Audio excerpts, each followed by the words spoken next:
less than your life? Uncle বাজাও! তাহলে জিদ্দা আরও 20 বছর অ্যাকশন ড্রামা মুভি করে যাবে এবং থ্রিলার মুভি করে যাবে। আজকে আপনাদের সেই বিস্তারিত তুলে ধরবো। তো যারা যারা আমাদের ইউটিউব চ্যানেলটি সাবস্ক্রাইব করেন এখনই সাবস্ক্রাইব করে সাথে থাকুন। তো আজকের ভিডিওটি হচ্ছে জিতেকে একটি টিভি সিরিয়ালে ইন্টারভিউ দেওয়া হয়, যেখানে জিতকে বলা হয় যে আপনি এক যুগ ধরে বাংলা ইন্ডাস্ট্রিও কমার্শিয়াল মুভি শুধু আপনিই করে যাচ্ছেন, যেটার কারণ কি? তখন জিতে বলে যে একটা না একটা কারণ আছে, সেই কারণ আমি জানি না, তবে আমি যেটুকু বুঝি, আমি কোনো রাজনীতি বুঝি না, রাজনীতি আমি করতেও চাই না। তবে বাংলা অ্যাকশন মুভি একটা সময় ছিল যখন আমরা ড্রামা বলতে নানা রকম ছবি উপহার দিতাম একটি দর্শকের, পরিবার এবং কমেডি, সেটি দর্শকে পছন্দ। তবে এক যুগে এখন এগুলো ছবি চলে না। দেখুন, বলিউডের রকি নানা রকমের ছবি করছে এবং আল্লু অর্জুন নানা রকমের ছবি দিচ্ছে, ব্লকবাস্টার দিচ্ছে এবং দর্শক সেই মুভি দেখছে। তবে আমি যে মুভিটি করে যাচ্ছি সেটি এখন ভালো ব্যবসা করতে পারছে না। তবে আমার মুভি ভালো ব্যবসা করুক না করুক, আমি সেদিকে তাকাই না। দর্শক কী চাই, পাবলিক কী চাই, আমি সেটাই ভাবি।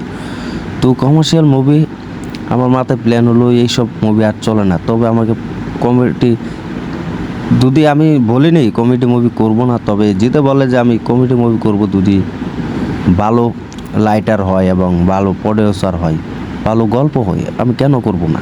আফকোর্স করব। তারপর তখন জিতকে বলা হয় যে আপনি অ্যাকশন মুভিতে কীভাবে আসলেন?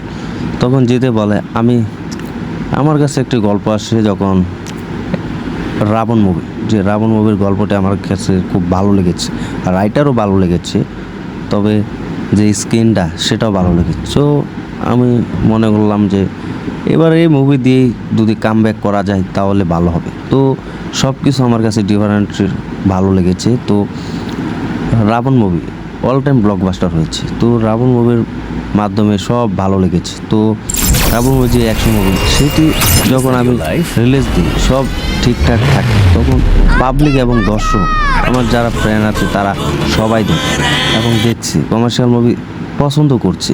তো এটার মাধ্যমে আমি রিলিজ দেওয়া ডেট শুরু করেছি। এখন আমার যে কমার্শিয়াল মুভি যেগুলো রাইটার এবং প্রডিউসার ভালো লাগবে সেগুলোর হিন্দিতেও রিলিজ দেওয়া হবে। তখন জিতকে বলা হয় আপনি তো অনেক দূর এগিয়ে যাচ্ছেন।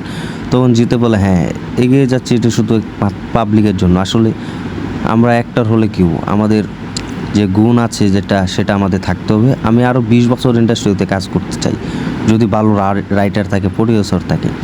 তখন জিদ্দাকে বলা হয় যে প্রডিউসার তো মোটামুটি কিছু আছে এবং লেখা শুরু হয়েছে, ভালো প্রডিউসার নেই, আমাদের ভালো নেই, রাইটার নেই। এগুলি বলিউডে যেভাবে কামব্যাক করছে, রকির মতো 20-30টার মুভির দরকার নেই, একটা হলেই চলে।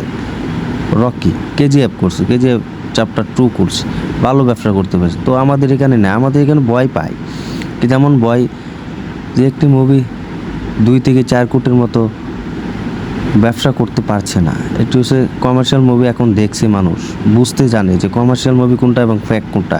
আগে একটা মুভি যখন করতে শুরু হয়, যখন ফ্যাক যেটা একজন এটা কপি করতো, মানুষ এটা একটু পছন্দ করতো, তো 3 থেকে 4 লাখ টাকা ব্যবসা করতো। আর এখন একটা মুভি 8 লাখ টাকা বা 8 কোটির মতো ব্যবসা করতে পারছে না। তো আপনার রাইটার দরকার, প্রডিউসার দরকার, স্ক্যান দরকার, মাথায় থাকতে হবে সেগুলো। তো আমি কেন করব না? ভালো রাইটার পেলে, ভালো আর্টিস্ট পেলে আমি শুরু করব, মুভিটা আমার ভালো লাগলে আমি কাজ করব। তো আমি আগে বলেছি, এখনও বলেছি, আমি 20 বছর কাজ করতে চাই বাংলা ইন্ডাস্ট্রিতে। তো জিদ্দা খুব ভালো লেগেছে। তো আপনাদের কাছে কেমন লেগেছে যে জিদ্দার এইসব কথা, তা কমেন্টে জানিয়ে দিন। তবে জিদ্দাকে আরেকটা প্রশ্ন করা আছে, দেবের সাথে আপনার মুভি কবে শুরু? ভালো রাইটার, ভালো প্রডিউসার, ভালো স্ক্রিন পেলে, ভালো গল্প বলে কেন করব না? অফকোর্স করব।